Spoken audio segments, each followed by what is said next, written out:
Kung mahilig naman kayo sa crab, may alimasag din na ipinagmamalaki ang mga Zambalenyo.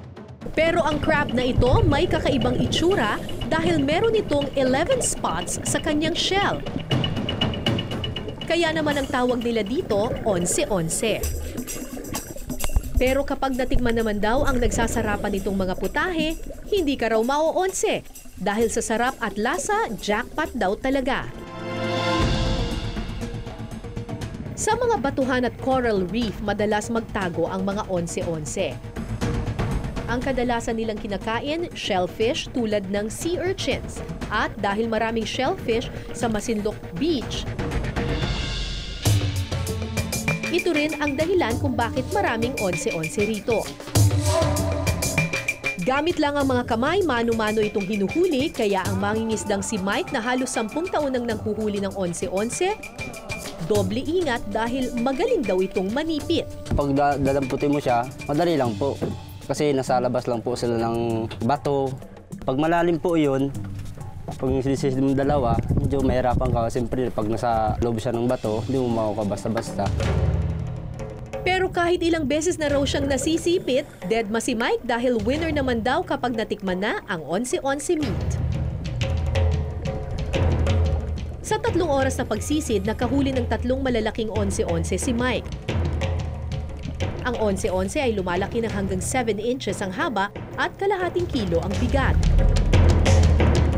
Nabebenta niya ito ng 100 pesos kada kilo. Si Chef Kino, 11-11 ang paboritong seafood mula pa nung bata siya. Madalas kasing mag-uwi noon ng 11-11 ang kanyang ama. At ngayong chef na siya, isa sa mga forte niyang lutuin, ang mga 11-11 dish. Unang-una yung karakteristik ng 11-11, marami siyang itlog. Yung tinatawag nilang alige, tinatawag nilang puga, sabi nila. Kasi yung shell niya, rounded, nandun. Sa likod, sa ilalim ng shell niya, nandoon yung pinaka-aligi niya.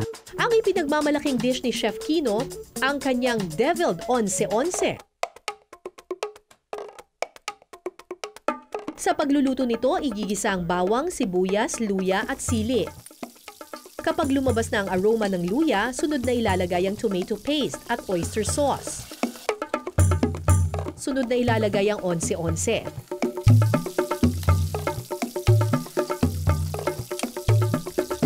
Hayaan lang itong kumulo ng 3 hanggang 5 minuto. Sunod na ilalagay ang egg whites.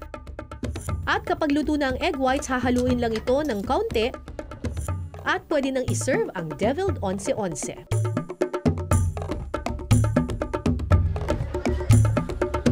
Matamis siya, malasa, pinakamasarap.